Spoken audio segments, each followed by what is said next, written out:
Welcome back to the Parlay. Today, I have a special guest with me. He's going to help me break down this UFC 276 card, a veteran in the UFC. Ladies and gentlemen, Mr. Smiling Sam Alvey. What's going on, brother? Hey, how you doing, my friend? I'm just chilling out here in California now. Excellent, excellent. I was just telling somebody, you've got more professional wins than years I do alive. How awesome is that? Yeah, man, I've been fighting so much, and those are the only ones that have been recorded. I've Yeah, fights that haven't been recorded, or Muay Thai fights, or stuff like that. that's awesome, man. Well, this weekend we've got UFC 276, a huge card, one of my favorite cards on paper so far we've gotten this year.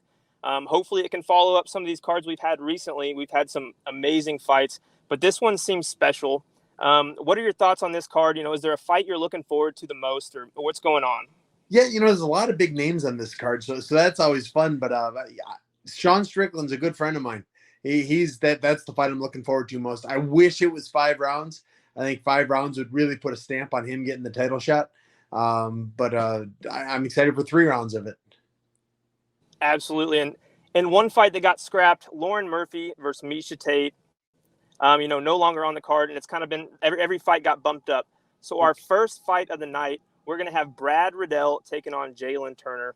Brad Riddell at City Kickboxing with all those killers there, and Jalen Turner starting to make a pretty good name for himself.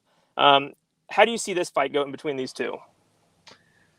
I'm going to have to exaggerate how much I know on this one, because I am not that familiar with either of them. The Miesha Tate, that one kind of bummed me out. Everyone likes watching her fight. She's retired. She's been having a pretty decent resurgence. I know she's 1-1 since that happening, but her getting pulled I was kind of looking forward to seeing that. I think I'm going to be at this card live too, so that would have been fun. I'm gonna, whatever you think's going to happen with this Jalen Turner one, I'm on the other side just to make it interesting. I like Jalen Turner. He's every single win's been by finish. I like guys like that. It's hard to pick against those guys that have 100% finish rates. So I'm going Jalen Turner in this one. Brad Riddell's tough, though. Like I said, training at City Kickboxing with these absolute killers there. So you never know, but I'm going Jalen Turner. All right. Well, Brad Riddell's got my seal of approval just because. Sounds good. And then we head into Sean O'Malley and Pedro Munoz, probably a fan favorite fight. A fight that most of the fans are super excited to see. This one's interesting. You got Sean O'Malley, who's got all this hype. He's a future superstar in the making. There could be a little bit of pressure on him. He's got a lot of distractions outside the UFC. And then on the other hand, Pedro Munoz, he's got a higher level of experience. He's fought Dominic Cruz, Jose Aldo, Aljamain Sterling. He is 1-4 in his last 5 fights, but he's still a dangerous fighter. This one's interesting. I'd like to hear your take on who you think wins between Sean O'Malley and Pedro Munoz. I'm taking Sean O'Malley. I don't want to like Sean O'Malley for some reason. I don't know why. I don't have a good reason for it. It's like, to me, it seems like the UFC is just trying to make him the next big thing, and I always hate that. But then, truthfully, the UFC's got a good nose to the wind about these things, and they know who's going to be the next big thing. So I'm not going to bet against Sean O'Malley anytime soon. And honestly, I follow him on Instagram and TikTok and stuff, and he seems like a good kid. I've got no good reason to not like him. Right. I don't like being force-fed people in the UFC. I think he's going to win, though. I think it's a stylistic matchup that's good for him. I assume his ankles are okay at this point, and he's going to go out there. And he's had so much success early in his UFC career here that he has the money to train and relax and do everything that's needed to become an excellent fighter, an excellent prospect. Right. So I'm going with him. Yep, that's a good pick. I mean, Sean O'Malley's kind of in this position now. If he beats Pedro Munoz, there's no going back to fighting these unranked guys. He's going to have to move up the ladder and fight some of these, more highly ranked opponents. And that's a danger. I mean, that division is just a bunch of killers. There's a ton of huge names. There's a ton of guys that stylistically aren't such a good matchup for him. So it'll be interesting if he does beat Pedro to see where he goes from here going forward. Yeah, I'm interested in seeing if his gas tank, because he always seems a little slower come round 3. He's able to do it. He never quits in round 3, but he seems slow.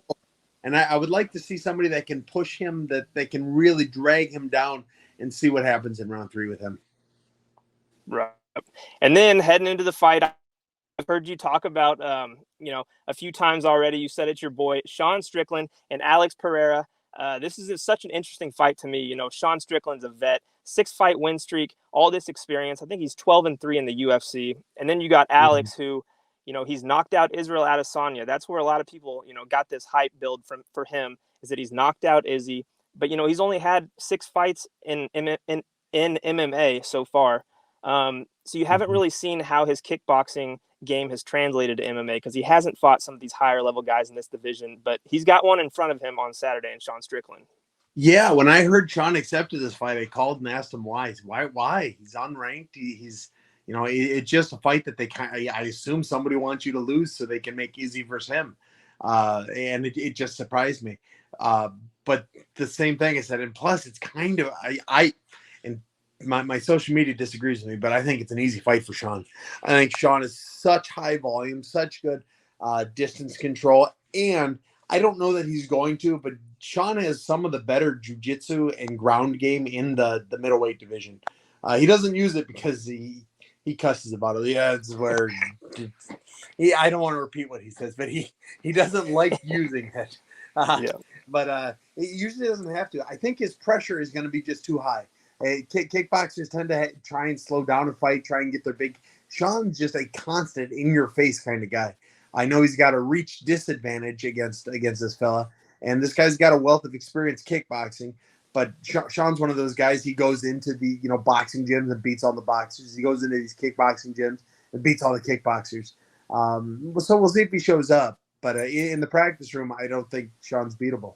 Right. And, he's so tough too. And he's a dog in there. He might take some shots, but if you're not going to knock him out, you better be prepared to go into a war, because he's all for it. So I like Sean Strickland in this fight too. I think the odds, he's a slight underdog. Mm-hmm. Man, good pick there, in my opinion. Yeah, I think he'll be part of a parlay. I'll get two overdogs and a Sean, and that'll make me some money this weekend. Yep. Excellent. And then the co-main event, this is the third fight between Volk and Holloway. The first 2 fights were classics. I love both of them. Can't wait to see it again. But what are your opinions going into this fight? You got Alexander Volkanovski, who's been dominant, and then Max Holloway, who a lot of people were calling maybe the GOAT of the featherweight division when he was on his run. So this is a classic. And what do you think about this one? Yeah, I love the fights. I like the UFC is willing to do 3 fights, even though it's not split. It's just Max Holloway keeps earning it. I think Volk's going to win, though. And I would love to see Max get his title back. But Max gets hit so much in his fights. I mean, I think he holds like 2 or 3 records for most absorbed shots during a fight. He's got a good chin, but it can't last forever. Volkanovski hits really hard, too. It's to me, it's a numbers game. He's going to get hit one of these times and get dropped and stay down. I hope it's not this one. I like Volkanovski, but how do you bet against Blessed? Well, I guess like this, because I'm betting against him. I guess I'm taking Volkanovski, but my heart's with Max. Yeah, me too. I love Max. I love, what he was doing when he was on his run. And, he throws so many strikes and he makes it fun. Like, there's never a boring Max Holloway fight. So I think that's where he's gained, me as a fan and so many others as fans. But Volkanovski's so tough and he seems so dialed in right now. Mm-hmm. Hopefully, it's an intriguing fight. Anything can happen in that one. I'm excited to watch it. So should be a good one. Yeah, And I then, agree. we go into the main event. The main event, Israel Adesanya and Jared Cannonier. Jared Cannonier used to fight at heavyweight, so he's got the power. He's got knockouts up there. I don't know if he'll be able to get close enough to Izzy, and Izzy's just on a whole nother level striking. So what are your thoughts on the main event? Do you think Jared Cannonier has enough to get it done against Izzy? No, I don't even think he has a puncher's shot. He's talented. He is. He's very good. He's beaten some good guys. I don't think it's a match that should have been made. And now I understand Izzy's kind of sort of cleared out the division, but I think Cannonier got the fight because there's no one else that hasn't been beaten by Izzy already. And that just kind of how I see the fight. I don't think he's good. He's not technical enough to get in on Izzy, and he's too slow to not be hit by Izzy. He's got potential. I mean, he's big, strong, and fast and all that. But Izzy really is a next level kind of striker. Yeah, man, I agree, and he's fun to watch too. I know, he can be a little more strategic, a little more technical, but I like that kind of stuff. And And when he turns it on, like what he did against Whitaker and Costa and these guys, he can be fun to watch. And I agree with you. I don't think Cannonier has enough to go out there and beat Izzy, especially not at this point in Izzy's career. So. Yeah, no, I agree. Izzy's on a tear. I think he holds the title until Sean Strickland fights him. Yeah, there you go. Yep, exactly. So as far as you go, you've got a fight on August 6th. Where that's creeping up on us. How's training camp going? How's the weight cut? I mean, probably not weight cut yet, but how's everything going leading up to your fight in August? Yeah, my weight's coming down. So, I mean, I'm going to be big. I'm always big at 85. So I'm going to be big there. I've been lifting a ton. I think today is I did half my camp out in Tennessee. Now I got it back out to California for the rest of the second half of my camp. And it went well. We had sparring today. It was a lot of fun getting hit by the guys again. And got to work with some UFC studs, and hopefully I'm working on getting both Dom Reyes to come work with me, or me go work with him. And I'd love to work with the Italian Dream too. Those guys are buddies of mine that I got to travel a little bit to get to them, but I'll do it. They're worth the travel. Well, you talk about some good training partners there, getting the highest level of work. Those are some good names and some good fighters. But before we go, so you've had plenty of experience in MMA and in the UFC, but it all had to start somewhere. You guys have wrestling bases. They start in wrestling, but when high school and college ends, they transition into MMA. What's your story? How did you get started into the sport of MMA? So I was a masterful trumpet player, and I went from to being in the UFC more or less. No, that's really it. I was a band nerd. I was a band board president my senior year of high school. I played semi-professionally in college. I could toot really well. I played for a good long time, and eventually someone said, "Hey, you want to fight?" He said, "Yeah, let's give it a shot." And I did pretty well. Actually, my debut I did not do pretty well, but after that I started putting two and two. I started training at some point after.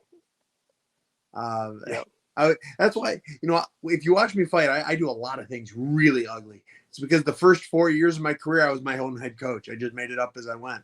So I didn't know I was a southpaw until like 2 years after my first fight.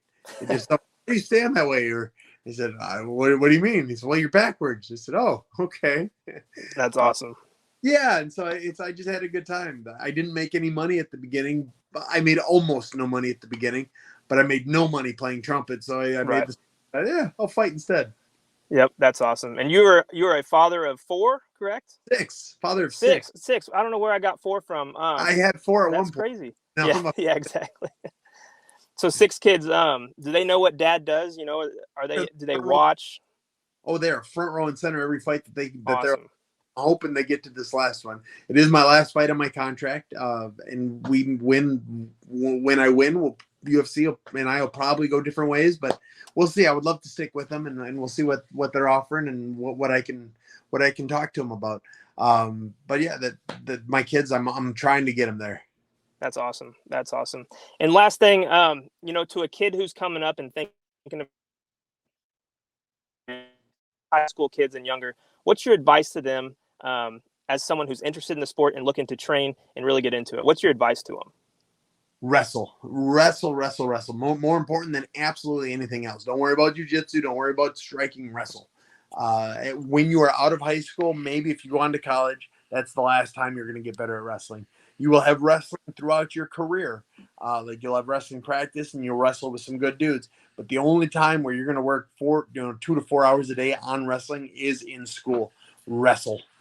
That's awesome. Yep. Great advice. And your content on TikTok starting to take off a little bit. You're funny, man. I love the content so far. It's great. I just had to tell you that. And for anybody watching this, I love TikTok so much. I hate that the Chinese get to hear everything I say, but whatever. I enjoy it. It's a fair enough trade-off. I like it. Yep, exactly. Well, bro, I appreciate you so much coming on, breaking down these fights. Good luck at your fight in August. And for the people out there who do want to watch this TikTok, it's Smilin' Sam on TikTok, Smilin' Sam on Instagram, and Smilin' Sam on YouTube. And Twitter. Correct? And Truth Social, and I do all of it. It does all of it. Great. Well, again, appreciate you, man, and good luck going forward. I'll be looking forward to seeing your picks this Saturday night.